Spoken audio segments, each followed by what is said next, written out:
2008 के आसपास दिल्ली में लोग अपने आसपास के विभिन्न रेस्तरां में इस तरह के डिलीवरी मेनू की मैनुअल खोज से तंग आ चुके थे। जोमेटो के फाउंडर दीपिंदर गोयल और पंकज चड्ढा ने फूड डायरेक्टरी सर्विस लॉन्च करके इस मौके का भरपूर फायदा उठाया। इन्होंने इसे फूडी वे कहा। मात्र 9 महीनों में यह पूरी दिल्ली में सबसे बड़ा और लोकप्रिय रेस्टोरेंट डायरेक्टरी बन गया। हम हमेशा नाम में क्या रखा है सुनते हैं, लेकिन स्टार्टअप और ब्रांडों के लिए एक तात्विक आकर्षक नाम होना बहुत महत्वपूर्ण हो जाता है, जो उनके व्यावसायिक प्रभावों को अनुरूप हो। इसी को ध्यान में रखते हुए दीपिंदर और पंकज ने 2010 में फूडीवो को जोमेटो के रूप में रीब्रांड किया। रीब्रांडिंग के बारे में एक साक्षात्कार के पूछे जाने पर दीपिंदर ने कहा, मूल विचार यह सुनिश्चित करता था कि भोजन ब्रांड के नाम का मूल है और लोग ने इस शब्द से को सुनते ही भोजन के बारे में सोचा। जोमेटो टमाटर शब्द पर आधारित एक नाटक है। संस्थापक भविष्य में अंतर्राष्ट्रीय स्तर पर जाने पर ईबे के साथ किसी भी भ्रम से बचना चाहते थे। जोमेटो नाम से पहले इसे फूडीफाई के नाम से जाना जाता था, जिसे बोलना आसान नहीं था। जोमेटो के सीए एक शक्तिशाली ब्रांड का नाम और एक ऐसा नाम चाहते थे जो याद रखने में आसानी हो। कई कप कॉफी पर बहस के बाद वे जोमेटो नाम लेकर आए। जोमेटो टमाटर के नाम प्रभाव से आया है। वे ऐसा नाम चाहते थे छोटा हो और लोगों को खाने के बारे में सोचने पर मजबूर कर दे। टमाटर वास्तव में क्या है? टमाटर लगभग हर खाने का हिस्सा होता है जो जोमेटो इसके साथ ताल में बिठाता है।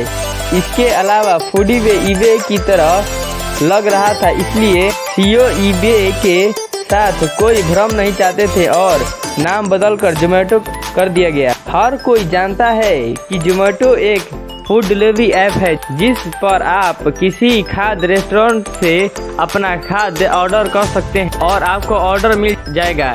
लेकिन कभी सोचा है कि कंपनी इससे कैसे रेवेन्यू कमाती है? अगर नहीं तो देखिए और समझिए इनके कमाई के तरीके। जोमेटो वर्तमान में एक व्यापक विविधीकरण मॉडल यानी राजस्व के लिए कई चैनल पर काम कर रहा है।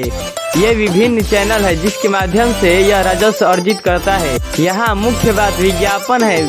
विभिन्न स्थानीय रेस्टोरेंट जोमेटो को अपनी विज्ञापन पद्धति के रूप में उपयोग करते हैं। जोमेटो अपने रेस्टोरेंट की सूचीबद्ध करके एक हाइपर लोकल विज्ञापन दाता के रूप में काम करता है और फीड पर प्रचार करता है, जिसके अंततः रेस्टोरेंट को लाभ होता है। हम सब जोमेटो से खाना मंगवाते हैं तो बिल का भुगतान करने वाले हम अकेले नहीं होते, हमारे साथ रेस्टोरेंट भी इसके लिए पैसे देते हैं। फूड ऑर्डर की बिक्री पर जोमेटो चार्ज कमीशन और रेस्टोरेंट के प्रकार पर कमीशन चार्ज अलग अलग होता है। जोमेटो ग्राहकों के लिए जोमेटो गोल्ड और विभिन्न सब्सक्रिप्शन जैसे विभिन्न लाभ विकल्प प्रदान करता है। ये सदस्यता उपयोगकर्ताओं को ऐप पर एक विशेष वातावरण प्रदान करती है और इन्हें बहुत सारे भुगतान ऑफर के लिए मनार्थ भोजन और पेय पदार्थ मिलते हैं। हममें से किसी ने भी अपने देश में इतनी बुरी स्थिति में कल्पना भी नहीं की होगी। कोविड-19 के कारण रेस्टोरेंट उद्योग सबसे बुरी तरह प्रभावित है और अपने ग्राहकों के रूप में सोचा कि हमें अपने पसंदीदा रेस्टोरेंट का भोजन कैसे मिलेगा, क्योंकि भोजन वितरित होने की संभावना बहुत कम थी। लेकिन जोमेटो यानी रेस्टोरेंट इंडस्ट्री और ग्राहकों दोनों की मदद की रेस्टोरेंट से ऑर्डर आसानी से मिल गए और ग्राहकों को उनके पसंदीदा खाने का सामान मिल गया।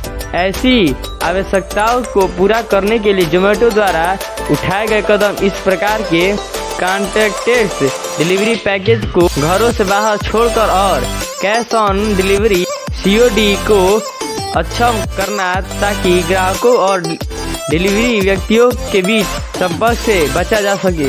स्वास्थ्य देखभाल जोमेटो ने ग्राहकों और उनके डिलीवरी करने वाले व्यक्तियों की संक्रमण फैलने की सुरक्षा के लिए डिलीवरी करने वाले को फेस मास्क वितरित किए थे। इसके अलावा रेस्टोरेंट अपने कर्मचारियों के साथ साथ डिलीवरी पार्टनर के शरीर के तापमान की जांच कर रहे थे ताकि यह सुनिश्चित किया जा सके कि किसी भी व्यक्ति के शरीर का तापमान सामान्य से अधिक नहीं है। उसने खाना बनाया या वितरित नहीं किया। जोमैटो ने सुनिश्चित किया कि रेस्टोरेंट सख्त स्वच्छता मानकों का पालन करे। इसके कर्मियों किचन स्लेव और बर्तनों को नियमित सफाई शामिल है। रेस्टोरेंट ही नहीं, जरूरतमंद की भी मदद की। किराना डिलीवरी। जोमैटो ने भारत के 80% से अधिक शहरों में जरूरतमंद को आवश्यकता वस्तुओं की आपूर्ति करके उनकी मदद की। डेजी वेजन को खिलाया। लॉकडाउन के कारण कई दिहाड़ी मजदूरों की नौकरी चली गई। ऐसे में इन्हें अपना पेट भरने के लिए किसी के सहारे की जरूरत होगी। उसकी मदद करने के लिए जोमैटो ने भारत की फीड द डेली वेजन शुरू किया। इसमें वे दैनिक दाव लगाने वाले समुदाय को राशन किट वितरित करेगा। साल 2020 में जब कोरोना ने हमारे जीवन पर प्रभाव किया और पूरी दुनिया को ठप कर दिया, भारत सहित हर देश ने इस घातक वायरस को नियंत्रित करने के लिए देशव्यापी तालाबंदी की। इस तालाबंदी से लाखों लोगों की विभिन्न व्यवसाय और नौकरियों बुरी तरह प्रभावित हुई।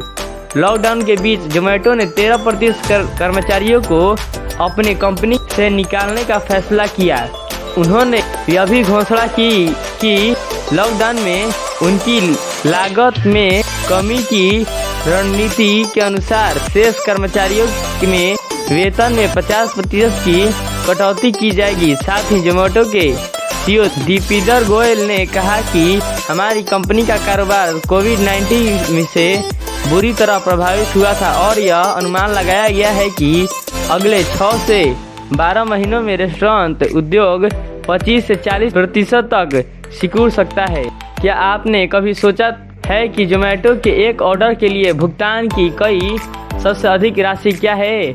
अगर आपने कभी किया हो तो हम आपको बता दें कि यह जवाब जोमैटो पर रखे गए सबसे महंगे ऑर्डर की कीमत करीब 2 लाख है। सिर्फ एक ऑर्डर के लिए कई बड़ी रकम, यह बहुत ही आश्चर्यजनक है। लेकिन हाँ, यह सच है कि आदेश के लिए भुगतान की गई सटीक राशि 1,99,950 थी। जिसने भी ऐप के जरिए इतना बड़ा ऑर्डर दिया उसे 66,650 रुपए की छुट्टी मिली।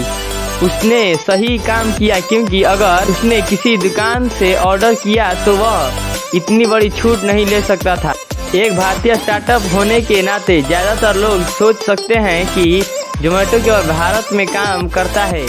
वास्तव में जोमैटो विश्व स्तर पर 10,000 से अधिक शहरों में मौजूद है। कुछ रोमांचक सुनना चाहते हैं? यह एकमात्र भारतीय भोजन वितरण ऐप है जो 24 देशों जैसे श्रीलंका, यूनाइटेड किंगडम, फिलीपींस, संयुक्त अरब अमीरात, कतर और अन्य में दुनिया भर में लग्जरी रेस्टोरेंट भी शामिल है। ये लोग इसके लिए भारत में जोमैटो के डिलीवरी सेवाओं के साथ साथ नई टेकअवे सेवाएं प्रदान करने वाले अपने ऐप्स पर 10 लाख से अधिक रेस्टोरेंट सूचीबद्ध किए हैं। जोमैटो द्वारा प्रत्येक शहर के आधार पर विभिन्न महाद्वीपीय और क्षेत्रीय व्यंजन परोसे जाते हैं, लेकिन एक ऐसा व्यंजन है जो भारत में सबसे अधिक ऑर्डर किए जाने वाला व्यंजन की सूची में सबसे ऊपर है। साल 2020 में सबसे ज़्यादा ऑर्डर किए जाने वाला डिश का अवार्ड बिरयानी को जाता है। जोमैटो के मुताबिक उन्होंने 2020 में हर मिनट 22 बिरयानी डिलीवरी की थी। इसके अलावा बिरयानी का प्याज सिर्फ चिकन बिरयानी या मटन बिरयानी तक ही नहीं सीमित नहीं था, बल्कि वेजिटेबल बिरयानी तक भी था। ऐप को वेजिटेबल बिरयानी के लिए 19.8 लाख से ज़्यादा ऑर्डर मिले थे। 2010 में फूडिबो ने जोमैटो में अपना नाम बदलने के बाद इसने भारत में महानगरीय शहरों जैसे दिल्ली, एनसीआर, कोलकाता, चेन्नई और पुणे में अपने सेवाओं का विस्तार करना शुरू कर दिया। पहली चीज जो उन्हें चाहिए वह है विस्तार के लिए धन और उन्होंने इस पर काम करना शुरू किया। एक ऐतिहासिक राशि जुटाई। 2010 से 2013 के बीच जोमेटो ने IPO के माध्यम से धन जुटाना शुरू किया और आपको विश्वास नहीं होगा कि उन्होंने देश में सबसे बड़े IPO जुटाए। वे किसी भी स्टार्टअप द्वारा सबसे बड़े IPO की सूची में शीर्ष पर हैं और किसी भी कंपनी द्वारा घरेलू IPO की सूची में तीसरी स्थान पर हैं। कंपनी में IPO के माध्यम से कुल 82,050 करोड़ रुपए जुटाए, जिसमें से 75,000 करोड़ नए फूड जुटाए गए थे और 750 करोड़ रुपए इफोए कंपनी द्वारा सेकेंडरी शेयर बिक्री थे। गाइस, ऐसे ही अमेजिंग वीडियोस के लिए सब्सक्राइब, लाइक, शेयर, कमेंट करना न भूलें।